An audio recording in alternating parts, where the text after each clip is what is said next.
धृतराष्ट्र जब अंधा रहते थे उस समय द्रौपदी की बस्तरण हुई थी। देश के प्रधानमंत्री जी के बारे में विपक्ष के नेता के लिए शोभा नहीं देता। 3 दिन सदन में जोरदार बहस हुई। प्रधानमंत्री मोदी जी मणिपुर पर क्यों मौन हैं?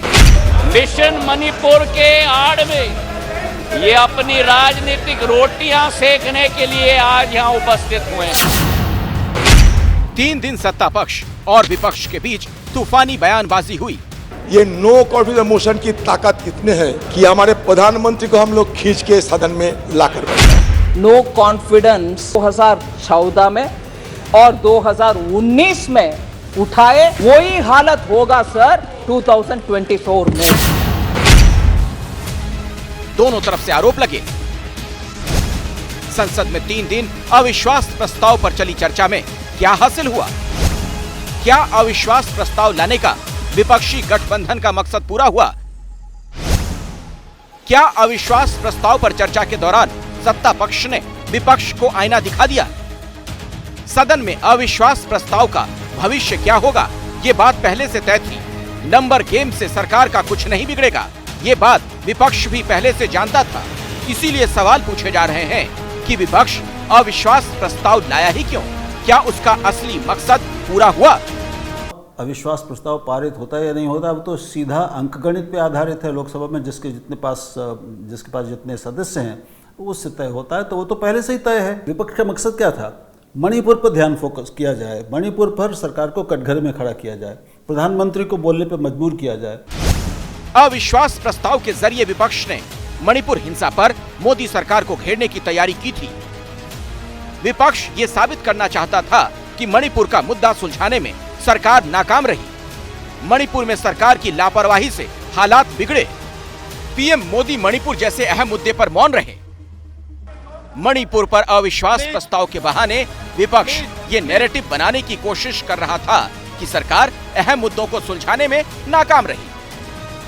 प्रधानमंत्री मोदी जी मणिपुर पर क्यों मौन हैं? प्रधानमंत्री मोदी जी को कबूल करना पड़ेगा कि उनकी डबल इंजन की सरकार, उनकी सरकार मणिपुर में व्यर्थ हो गई है, विफल हो चुकी है।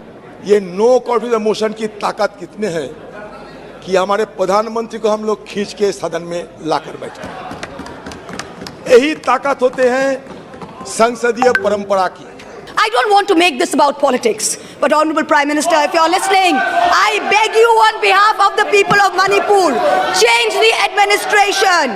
सवाल ये कि क्या विपक्ष मणिपुर के मुद्दे पर सरकार को घेरने में कामयाब रहा? एक्सपर्ट कहते हैं नहीं। सुनिए इसकी वजह क्या है। जो 3 दिन में और बातें मणिपुर के बारे में ही और उसी से जुड़ी हुई, उससे जो मणिपुर से सवाल बहुत ज़्यादा बड़े और गंभीर सवाल निकले हैं, उन पर बेहतर ढंग से वो फोकस कर सकता था, वो ये करने में नाकाम रहा। अविश्वास प्रस्ताव के जरिए विपक्षी मोर्चे की दूसरी कोशिश सरकार के खिलाफ एकजुट विपक्ष की छवि पेश करना था। विपक्ष नए गठबंधन की ताकत भी दिखाना चाहता था। विपक्ष वोटर को संदेश देना चाहता था कि अब एनडीए के सामने एक मजबूत विपक्षी गठबंधन खड़ा है। इसे लेकर सत्ता पक्ष ने तंज भी किया। 12 लाख करोड़ के घपले घोटाले भ्रष्टाचार यूपीए के नाम पर चढ़े हैं, कैसे जाए बाजार में? अब जो कंपनी दिवालिया हो जाती है या साख खराब हो जाती है इसकी, तो वो नाम बदल देती। ये गजब टाइप की यूनिटी है सर, जिसमें ये समझना मुश्किल हो रही है कि ये अलायंस पार्टनर्स आपस में लड़ रहे हैं कि साथ में लड़ रहे हैं। प्रधानमंत्री जी कहते हैं कि ये अविश्वास प्रस्ताव नहीं है, ये अपोजिशन में विश्वास प्रस्ताव है कि कौन अपोजिशन में कौन किसके साथ है। हाँ, ये जरूर है, इंडिया गठबंधन को सत्ता पक्ष के ताने झेलने पड़े, लेकिन एक्सपर्ट कहते हैं एकजुटता दिखाने और वोटर को संदेश देने में विपक्ष कामयाब दिख रहा है। 15 से 25% के बीच का एक मतदाता मंडल है जो इस अविश्वास प्रस्ताव पर हो रही बहस को बहुत ध्यान से सुन रहा है। न केवल इसको सुन रहा है बल्कि सार्वजनिक जीवन में जो भी बहसें चल रही हैं उन सब पे गौर कर रहा है। वो आखिर में तय करेगा किधर वोट देना है, वही पार्टी जीतेगी और वही गठजोड़ जीतेगा।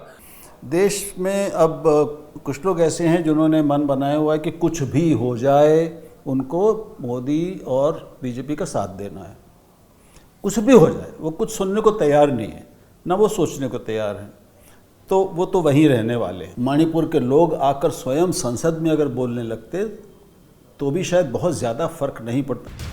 यानी विपक्ष संसद के जरिए वोटर को संदेश देने में तो कामयाब रहा, लेकिन सदन में विपक्ष ने सरकार को भी अपना एजेंडा रखने का मौका दे दिया। कलावती या ऐसा कुछ नाम, उसके घर वो नेता भोजन करने गए, ठीक है भाई, अच्छा किया, मगर बाद में इनकी सरकार 6 साल चली। मैं पूछना चाहता हूं वो कलावती का क्या करा?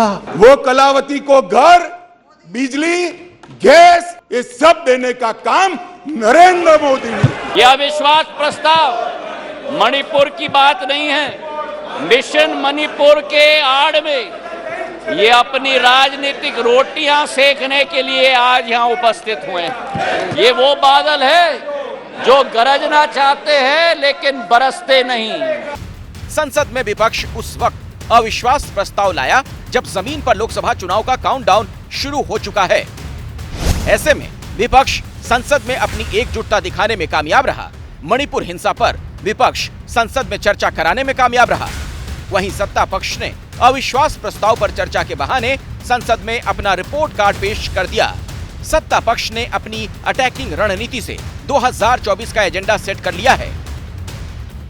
अविश्वास प्रस्ताव के दौरान दोनों पक्षों में जो तल्खी दिखी, संभव है उसकी छाया आने वाले दिनों में भी दिखेगी।